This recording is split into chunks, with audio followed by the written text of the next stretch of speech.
Hello friends, this is Mrinal. Welcome to मेरे channel. मेरे channel में आपको स्वागत है। आज हम बात करेंगे ई कैश के बारे में, यानी XCC कॉइन के बारे में बात करेंगे। ये मेरा वीडियो सीरीज का सेकंड पार्ट है। अगर आपने पहला पार्ट नहीं देखा तो प्लीज जाकर उसको चेक करिएगा। अगर नहीं देखा है तो मैं यहाँ पे आई बटन दे दिया आपको, वहाँ पे जाकर आप चेक कर लीजिएगा।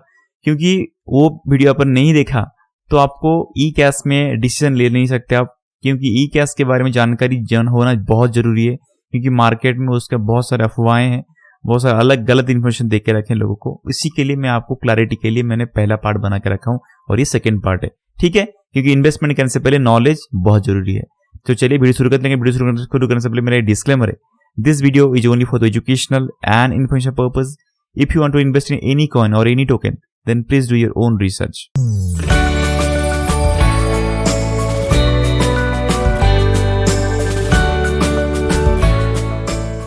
तो फ्रेंड्स, ई कैश का वेबसाइट पे मैं आ चुका हूँ। यहाँ पे हम थोड़ा सा रिसर्च करेंगे, उस कॉइन में इन्वेस्टमेंट करेंगे कि नहीं करेंगे, कब तक करना है, थोड़ा जानकारी लेने के बाद ही हम इन्वेस्टमेंट करेंगे, ठीक है।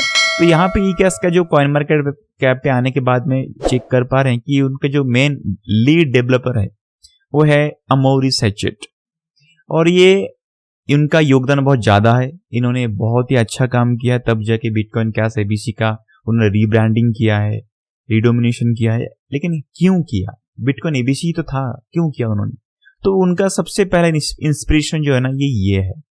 ये कह रहे हैं कि मिल्टन फ्राइडमैन, जो कि एक इकोनॉमिस्ट है अमेरिकन का, और उनको ऑलरेडी नोबेल प्राइज मिला है, उन्होंने एक लाइन मेंशन किया था। क्या? देखिए, I think that the internet is going to be one of the major forces for reducing the role of government.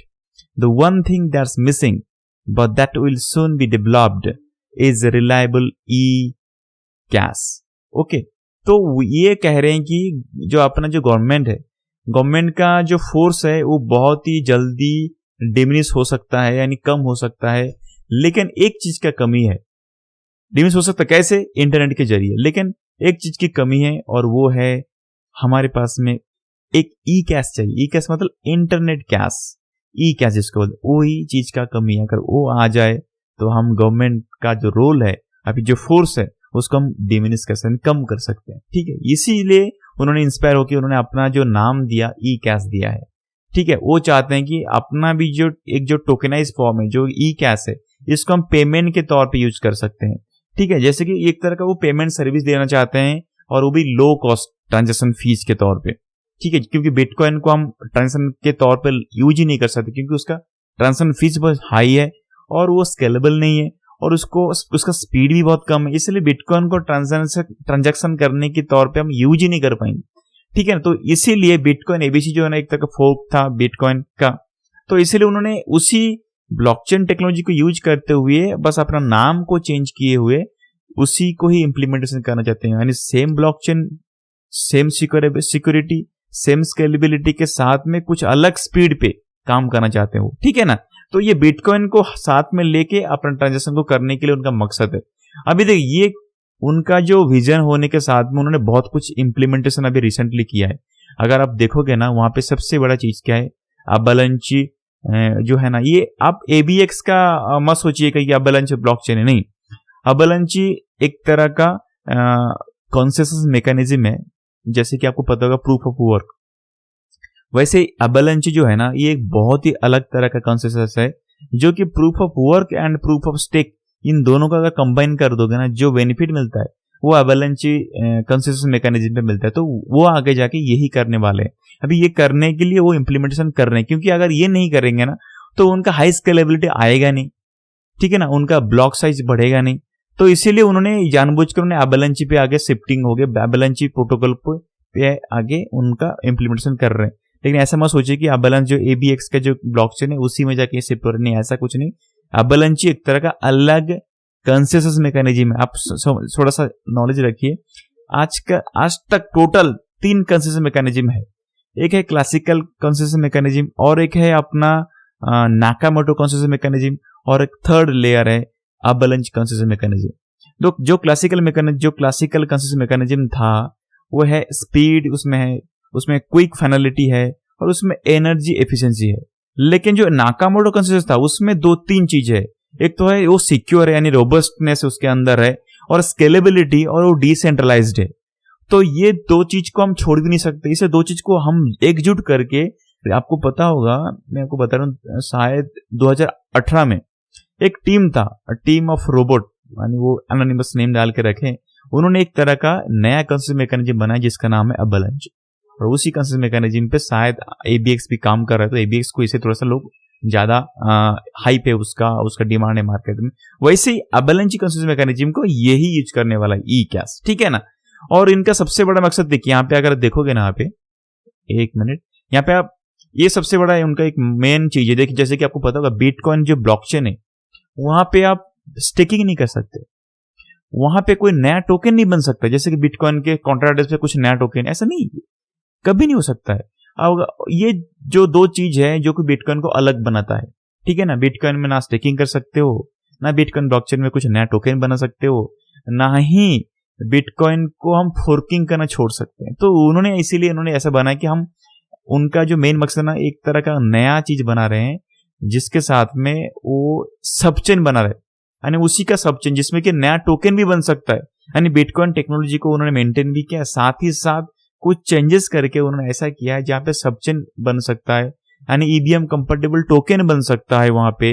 लेकिन वहां पे स्मार्ट कॉन्ट्रैक्ट नहीं बनेगा, लेकिन सबचेन बन सकता है। EVM कंपनी, यहाँ पे अगर देखोगे यहाँ पे शायद में मेंशन भी क्या है, तो उनका देखिए यहाँ पे दिखा है, क्या लिखा है, ईकैश intend the coin to support Ethereum virtual machine EVM compatibility and interoperable with decentralized finance। And देखिए यहाँ पे बहुत बढ़िया चीज क्या है, ये DApps वगैरह अगर बनेगा ना, वो DApps बनाने के लिए जो नया नया टोकन अगर आएगा, वो टोकन का सस्ते में बना सकते हो यही कैश के प्लेटफॉर्म पे, जो कि ये एक तरह का मोटिवेट करता है नया डिसेंट्रल एप्लीकेशन को बनाने के लिए, जो कि बहुत जल्दी अगर मार्केट में ब्लॉकचेन टेक्नोलॉजी का ज्यादा इंप्लीमेंटेशन हुआ, अगर DApps बहुत सारे कुछ आना शुरू किए, तो अगर सबसे सस्ता वाला कुछ अगर है तो ये कैश नेटवर्क बन सकता है। तो इसीलिए ये जो ज़ेक कॉइन है ना, ये बहुत ही खास हो सकता है लॉन्ग रन में। लेकिन अगर आप इसमें इन्वेस्टमेंट करते हो तो आपका थोड़ा सा जो अमाउंट ब्लॉक हो सकता है कुछ साल के लिए, क्योंकि ये अभी न्यूली ग्रोथ कर रहा है, नया चीज इंप्लीमेंटेशन कर रहा है, प्रोजेक्ट अच्छा है, विजन बहुत बढ़िया है, ना ही ये रखफुल है, ना ही ये स्कैम प्रोजेक्ट है, ये विजन लेके काम करे, बहुत ही बढ़िया। और उनका सर्कुलर सप्लाई जो है ना, ये इसको मत देखिए, एक्चुअल सर्कुलर सप्लाई जो है ना, यहाँ पे अगर मैक्सिमम सप्लाई देखो, ये 21 ट्रिलियन है, मिलियन बिलियन ट्रिलियन, क्योंकि उनका सर्कुलर सप्लाई बढ़ गया है। पहले बिटकॉइन का जितना सप्लाई था उतना था, लेकिन अभी उन्होंने बढ़ा के उसका प्राइस जो घट गया, इसीलिए उन्होंने उसका बढ़ा दिया, क्योंकि उनको पता है कि अगर इसको कम करके रखेंगे तो ट्रांजैक्शन करने के लिए उसको, यानी वो नहीं होगा। लोगों को जितने सारे पब्लिसिटी है, पब्लिक है, अगर कॉइन ही कम रहेगा तो कितना कुछ करेंगे। उसके लिए उन्होंने क्या किया, ये 0.00 किए नहीं उन्होंने। एक्चुअल जो मनी रहता है, जैसे पैसा रहता है अपना, रुपया या फिर डॉलर, कैसे रहता है, 1 सेंट या फिर $1, यानी उसका जो डेसिमल नंबर 2 ही रहता है ज्यादा से ज्यादा, ₹1.20, इतना ना कि ₹1 कितना 8 डिजिट का जीरो लगा के रखेंगे, तो उसको पैसे को हम नॉर्मली उसको गिन भी नहीं पाएंगे, ना ही उसको काउंटिंग कर पाएंगे। इसीलिए उन्होंने जानबूझकर उसको करेंसी के तौर पे, मनी के तौर पे यूज करने के लिए या फिर कैश की तौर पे यूज करने के लिए जानबूझकर उन्होंने अपने डेसिमल डिजिट को भी कम किया है। यानी उनका विजन बहुत ही अच्छा है, सही में पॉजिटिव पे काम कर रहे हैं। अगर हो सके तो आगे जाकर ये एक मस्त अच्छा खासा प्रॉफिट दे सकता है। लेकिन ये एक स्टेबल कॉइन है, थोड़ा सा जो इसमें जो अप एंड डाउन का जो मूवमेंट है ना, थोड़ा सा कम दिखेगा, लेकिन अच्छी कॉइन है। आप चाहो तो इन्वेस्ट कर सकते हो, लेकिन अपना पैसा डालने से पहले अपना खुद का रिसर्च करिए। ये मेरा बस आपका सुझाव है, मेरा रिसर्च है, लेकिन बाद में जो भी डिसीजन रहेगा ये आप खुद ही करिएगा, ठीक है। तो आपको शायद हो सकता है कि 3, 4 या 5 साल के अंदर आपको ये अच्छा खासा प्रॉफिट दे सकता है। ये एक लॉन्ग रन विजन प्रोजेक्ट है, लेकिन ये प्रोजेक्ट आगे जाके इम्प्लीमेंटेशन होगा नहीं होगा, क्योंकि DApps तो आ सकता है तो इसका प्राइस बढ़ेगा। लेकिन ये मॉनेटरी के तौर पे अगर यूज करने के लिए जाएंगे तो ये बहुत बड़ा फैसला है, तब तक हमको वेट करना पड़ेगा। इसलिए इस कॉइन में अगर इन्वेस्टमेंट करते हो तो आपका थोड़ा सा पैसा जो है ना वो ब्लॉक हो सकता है कुछ साल के लिए, कुछ दिन के लिए, ठीक है। तो थोड़ा सा कम अमाउंट डाल के रखिएगा, अगर प्रॉफिट हो तो बहुत अच्छा खासा प्रॉफिट दे सकता है, इसमें कोई गुंजाइश नहीं। तो चलिए आज की वीडियो में यहाँ पे खत्म करता हूँ। All the best, take care. अगर अच्छा लगा तो लाइक करिए एंड सब्सक्राइब करना मत भूलिएगा।